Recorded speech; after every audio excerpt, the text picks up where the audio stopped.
বহু মানুষের বিচিত্র সব ভৌতিক অভিজ্ঞতা আপনাদের সাথে তারা শেয়ার করে। তেমনই এক ঘটনা ঘটেছিল আমার খুব কাছের বন্ধু তন্ময়ের সাথে। কাজের সূত্রে সে সস্ত্রীক আমেরিকা থাকে। ঘটনাটি সেখানকারই। ওর মুখেই শুনেছিলাম সেই ঘটনাটি, সেভাবেই তুলে ধরছি। কিরে তন্ময়, পেরিলেক যাবি নাকি? শুক্রবার রাত 12টার পরে ফোন যখন সৈকত করেছে তখন এই প্রশ্ন শোনার জন্য তন্ময় প্রস্তুতি ছিল। প্রায় প্রতি শুক্রবার রাতেই তারা দলবল নিয়ে শহর থেকে মাইল 2 দূরে নির্জন পেরিলেক ঘুরে আসে। দলবল বলতে ওরা 4 বন্ধু। সৈকতের গাড়ি নিয়েই ওরা ঘুরতে বের হয়। সপ্তাহান্তে নির্জনতা উপভোগ করতে পেরিলেকের কোনো বিকল্প নেই মিসৌরির এই ছোট্ট শহরে। এমনিতে বাসা থেকে গাড়িতে পেরিলেক যেতে 15 মিনিটের বেশি লাগে না। ইন্টারস্টেট ধরে মিনিট 10 টানলেই হাতের বাম দিকে পড়ে পেরিলেক যাওয়ার রাস্তা।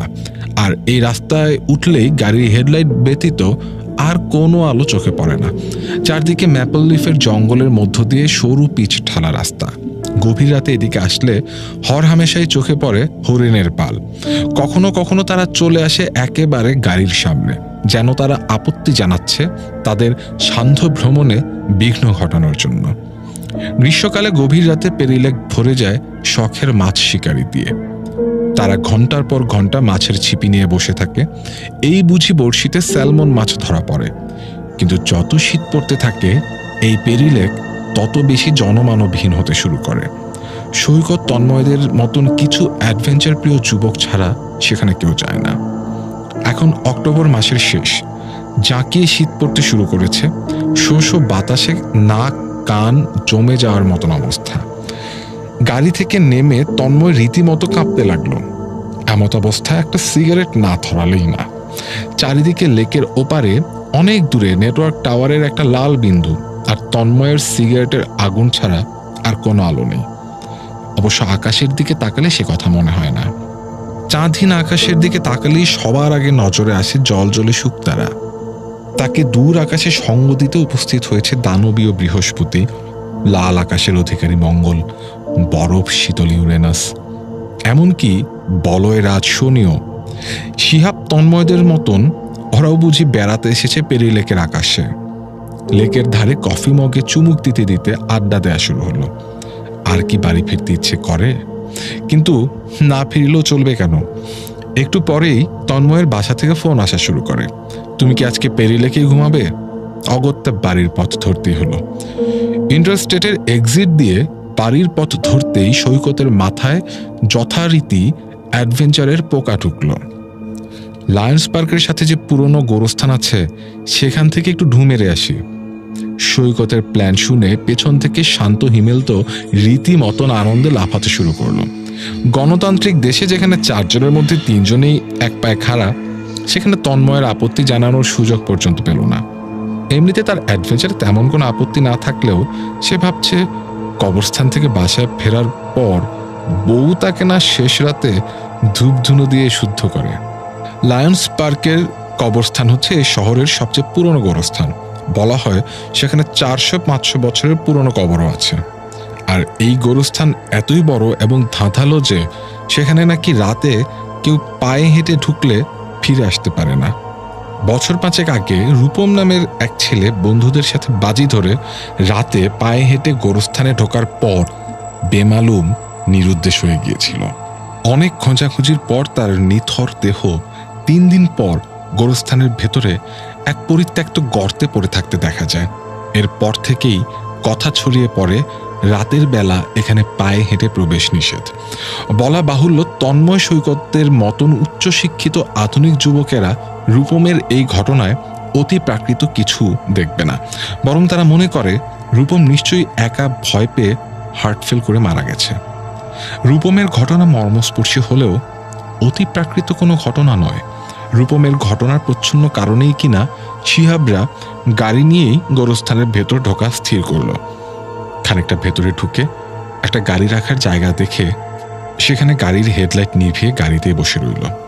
চারিদিকে এক বিন্দু আলো পর্যন্ত দেখা যাচ্ছে না, এমনকি কোনো শব্দ পর্যন্ত কানে আসছে না। অথচ পেরিলেকের পাড়েই বাতাসের শব্দে কান পাতা দায় ছিল। কিছুক্ষণ সবাই নিশ্চুপ থাকার পর সৈকতই সবার আগে কথা বলল। কিরে, ভয় পাচ্ছিস নাকি? উত্তরে এবার সবাই নড়ে চড়ে বসলো। হিমেল তো বলেই ফেলল তন্ময় বোধহয় ভয় পাচ্ছে। উত্তরে তন্ময় কিছু না বললেও শান্ত রসিকতার লোভ সামলাতে পারল না। তন্ময়দা দেখেন তো গাড়ির ভেতরে তেনারা কেউ ঢুকে পড়লো কিনা, একটা মাথা গোনা দেন তো। এবার সবাই হেসে ফেলল। ক্যালেন্ডারের পাতা ঘুরে আরেকটি শুক্রবার এসে হাজির। সৈকতের ফোন পেয়ে তন্ময় যথারীতি শীতের জামা কাপড় পরে প্রস্তুত হয়ে বাসার সামনে দাঁড়িয়েছে। সাধারণত সৈকত ওকে বাসার সামনে থেকেই পিক করে। কিছুক্ষণ দাঁড়াতেই দেখা মিলল সৈকতের হোন্ডা সিভিক গাড়ির হেডলাইট। সেমিস্টারের শেষ ভাগে সবারই চাপ বেশি বলে আজকে কেবল ওরা দুজনই বের হয়েছে। তাতে অবশ্য আপত্তি নেই, পেরিলেক যাবার ভূত তাদের মাথাতেই তো বেশি। আজকে পেরিলেক কেমন যেন অন্যরকম লাগছে। অন্যদিন এখানে গাড়ি ঢুকতে গেলেই চোখে পড়ে র্যাকুনের দৌড় কিংবা কোনো খরগোশের নড়াচড়া। আজকে পুরো এলাকা কেবল জনমানবহীনই নয়, বরং প্রাণীহীন মনে হচ্ছে। অবশ্যই এই হিমাঙ্ক ছুঁই ছুঁই ঠান্ডার মধ্যে ওরাই বা থাকবে কেন গর্তের বাইরে। তন্ময় যথারীতি গাড়ি থেকে নেমে সিগারেট ধরিয়ে সৈকতকে বলল, আচ্ছা সেদিন যে রূপমের কথা বললি, ওর কি হয়েছিল এটা পরে জানা গেছিল? উত্তরে সৈকত খানিকটা রহস্য করে বলল, আসল সত্যিটা সেভাবে প্রকাশ পায়নি, কিন্তু আসল ব্যাপারটা আমার কানে এসেছিল। তোরা ভয় পাবি তো তাই বলিনি। কি হয়েছিল? ও হার্ট ফেল করে মরেনি। হার্ট ফেল করে কেউ মরলে তার চোখ খুলে পড়ে যায় না। রূপমের চোখ খুলে পড়ে গেছিল। রূপমের লাশে প্রথম দেখে ওই গোরস্থানের গোরখাদক ডেল, আন্ডারটেকার আর কি। সে আমার পাশের বাসাতেই থাকে। তাকে আমি জিজ্ঞেস করেছিলাম এই ব্যাপারে। শুরুতে কিছু বলতে না চাইলেও আমিও নাচরবান্দা দেখে পরে বলতে রাজি হয়। তিনিই বলেছিলেন রূপমের 2 অক্ষি কোটরের চোখের জায়গায় কিছুই ছিল না, মুখ ছিল হাঁ করা, শরীরে ছিল অসংখ্য আঁচড়ের দাগ। লাশ থেকে মনে হচ্ছিল কেউ বুঝি তার শরীরের সমস্ত রক্ত শুষে নিয়েছে। ইয়ার কি বন্ধ কর সৈকত, আমাকে বলদ মনে হয় তোর? উত্তরে সৈকত হেসে বলল, আমি কেমন করে জানবো রূপমের কি হয়েছে না হয়েছে? তবে এটা সত্য, রূপমের লাশ যেখানে পাওয়া গেছিল কালকে রাতে আমি ওখানেই গাড়ি থামিয়েছিলাম। রাত 3টার দিকে তন্ময়রা বাড়ির পথ ধরল। আজকে বেজায় ঠান্ডা। আধা ঘন্টার বেশি থাকা গেল না পেরিলেকে। ইন্টারস্টেটের রাস্তাটাও আজকে ফাঁকা।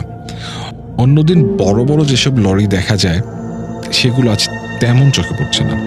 জানলা দিয়ে সেসব খেয়াল করতে করতে তন্ময় বলল, আচ্ছা সৈকত, বলে যেই ঘাড় ঘুরিয়েছে সে দেখে ড্রাইভিং সিটে কেউ নেই। আচমকা শির দাঁড়া দিয়ে একটা ভয়ের স্রোত বয়ে গেল তন্ময়ের। সে জানে সে যা দেখছে তা সত্যি না, এটা সত্যি হতে পারে না। সে নিশ্চয়ই ভুল দেখছে, এই নিশ্চয়ই কোনো হ্যালুসিনেশন। এতক্ষণে তন্ময়ের চোখ গেল গাড়ির ড্যাশবোর্ডে। সেখানে একজনের ছবি, নাম আর ফোন নাম্বার লেখা। নামটা আর কিছুই নয়, তা হল রূপম মোটরস। তন্ময় এবার জ্ঞান হারালো। জ্ঞান ফেরার পর তন্ময় দেখতে পেল সে তার বাসার বিছানায় শুয়ে আছে। পাশে তার বউ অনন্যা, এমনকি সৈকত, হিমেল, শান্ত সবাই। কিছুক্ষণ পর তন্ময় স্বাভাবিক হলে সে জিজ্ঞাসা করলো সে এখানে কিভাবে এলো। উত্তরে অনন্যা বলল, তুমি তো সেই রাত 1টায় বের হয়ে গেলে, এরপর থেকে তোমার ফোন বন্ধ পাচ্ছি। পরে আমি সৈকতকে ফোন দিলাম, ও বলল ও তো আজকে পেরিলেক চাইনি। পরে আমি তো চিন্তায় পড়ে গেলাম। আমি সৈকতকে বললাম আমরা সবাই মিলে পেরিলেক চেক করে আসবো কিনা। পরে আমি, সৈকত, শান্ত, হিমেলের বউ উপমা সবাই পেরিলেক গিয়ে দেখি সেখানেও তুমি নেই। পরে ভাবলাম তুমি পেরিলেক ঘুরে বাসায় চলে এলে কিনা।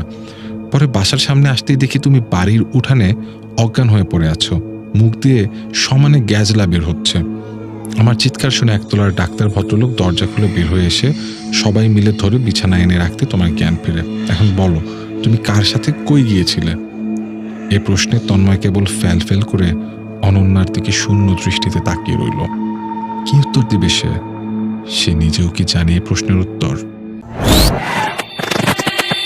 ভূত কথা।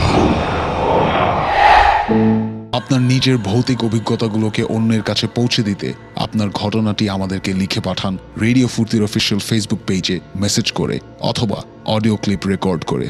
আমাদেরকে ইমেল করেও পাঠাতে পারেন ভূতকথা@radiofurti.fm।